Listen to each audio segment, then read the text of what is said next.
bata sa akin. Ito po ay pinsan ko, matalino, masipag, siyempre.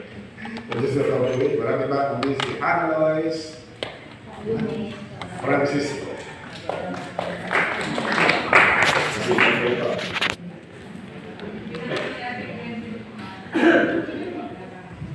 Hello po. Magandang umaga po sa ating lahat. Yan. Papakilala po ulit ako sa hindi ko nakakilala. Ako po si Hannah Lois Sinis and Francisco. Third year student po. Currently taking this English major po. Yan. Ang akin pong ibabahagi ay about po sa na-devotion po natin. Last week po ata ito. January po. Yung awit 23 verse 1 po.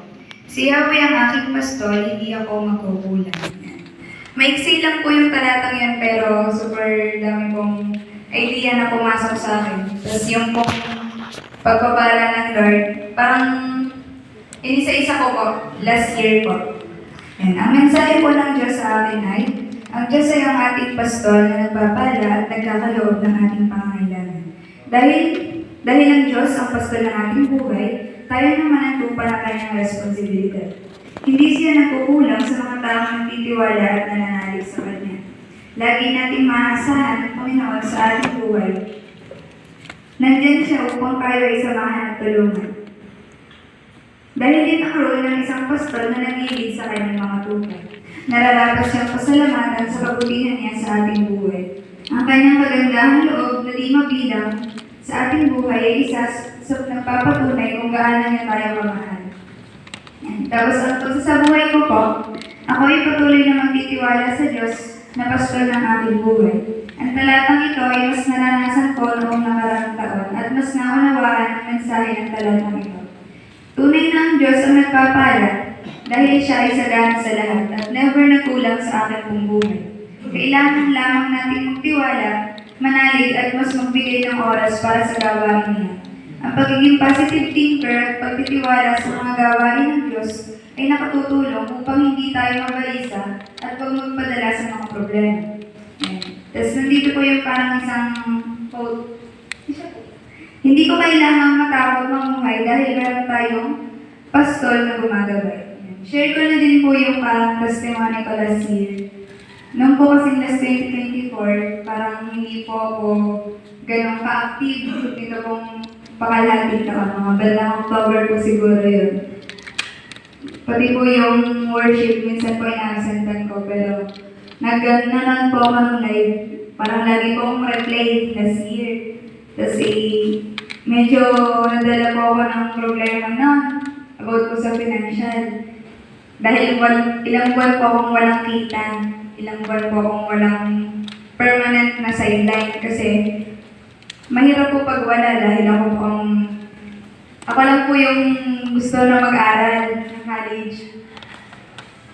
Tapos nito pong October, medyo nag-aalala na po ako, nag-pray po ako kay Lord kasi wala po akong sideline, wala akong pagkukunan. Siguro, ang iniisip ko po, parang pagpapalo yun ng Diyos kasi nagkukulang ako. Tapos nung October po, third week, may ginagkwento po sa night market na dahil po may mga customer ako doon sa Ice Candy, kinuwento po nila ako sa isang matanda na Christian din po. Ano po siya? Beauty na po siya. Tapos, kakausapin daw po ako. So, pumunta po ako nung gabi. Kasi minsan ginagabi po ako. Naghahanap po ako kung anong pwede ko maging target.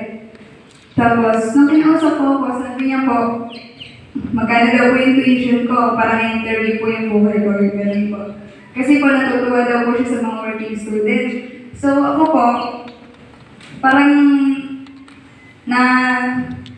nandidisappoint po ng konti sa sarili ko kasi bakit ako nag-aalinlangan? Bakit hindi ako magtiwala sa plano ng Diyos? Kasi pinaka-main topic din po sa mensahe po ng awit 23. Hindi nga po nagkukulang ang Diyos, di ka po.